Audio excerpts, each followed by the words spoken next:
It's the earliest opening ever for Niagara City Cruises, in operation since March 16th so far this season, running 4 days a week. On Monday, the popular tourist attraction begins daily service.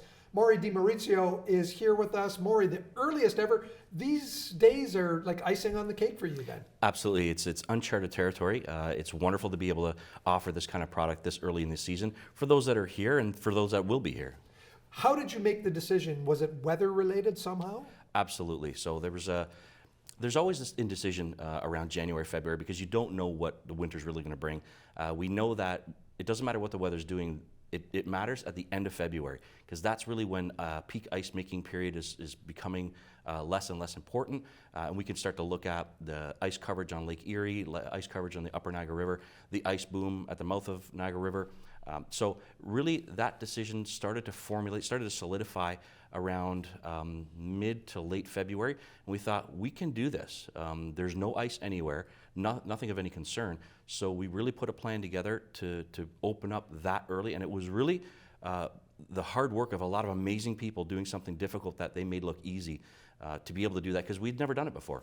March 16th, that means you caught the tail end of the March break. So what was attendance like? That was strategic. We really wanted to capture that March break. We got hit with a little snag, that Friday snowstorm, so we caught the last half. But attendance was great. I mean, if you look at never being in market before, never having any passengers before in March, and then all of a sudden you have 1,000, 2,000 people a day.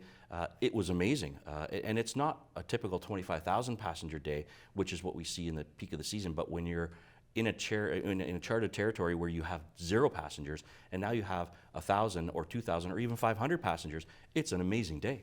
I'm going to throw this out there. This is the ideal time for a lot of locals who maybe avoid the big crowds during peak tourist season to get down there, take a cruise. You're absolutely right. This is the most perfect time. If you want to have that big walk around, luxurious feeling, this is the time of year. We noticed the Canadians really supported us during the post-pandemic. We saw Canadians coming out as the local tourists, their intent and consideration to come visit us really shine through, and we appreciated that because there were restrictions in place and not a lot of countries could come visit. So this is the absolute perfect time for Canadians to come visit. What are some of the emerging markets that are untapped for Niagara Falls tourism and the Hornblower cruises?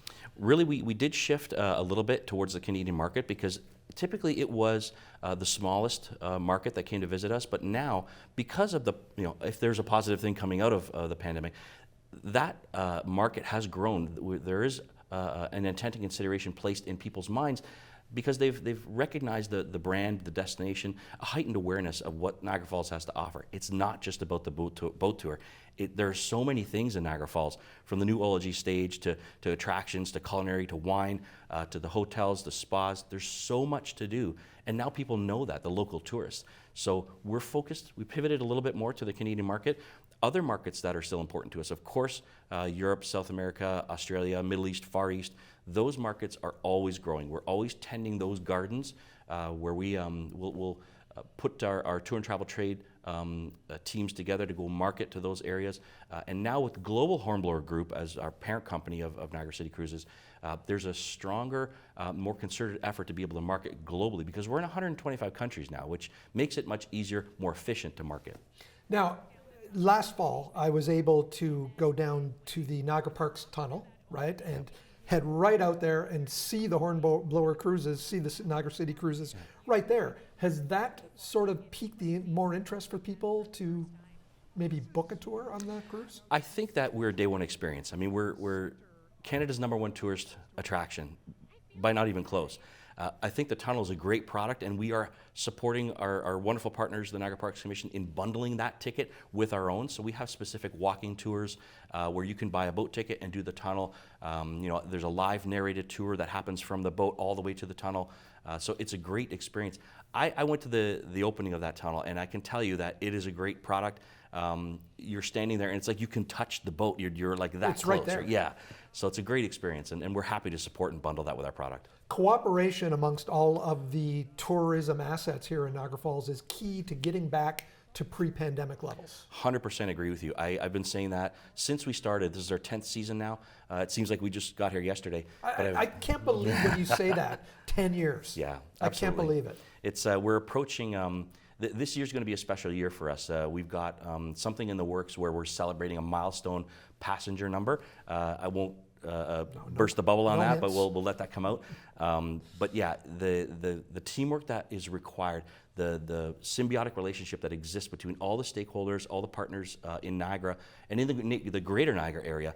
I mean, we're really a tourism sort of tourism capital of Canada, but we want to make sure that everyone is operating in sync, providing great, exceptional experiences, and so that when people leave Niagara Falls, they leave with the thought process that we've had an amazing experience in Niagara Falls, or at the particular attraction or thing that they did.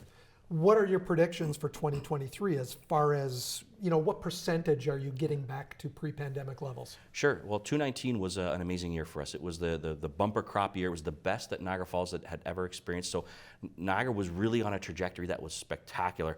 Of course, we respect the fact that the pandemic happened and things kind of rolled backwards a bit. Now, we're seeing a lot of uptick on those international markets that were not coming to us. They're returning. Canadians are in market, so much more now than in past. So with a combination of new Canadians that have recognized the destination, the brand, and those returning European, South American, Middle East, Far East, and South Asia markets, we're really looking at about 80–85% return to 2019 levels, which is spectacular by no stretch of the imagination. It's going to take us another year to get to the 2019 numbers. So this year will be great. 2024, it'll be on the bullseye. 80–85% is pretty darn good. Absolutely. I mean, if you look at the 85% that we experienced pre-2019, we were thrilled at that number.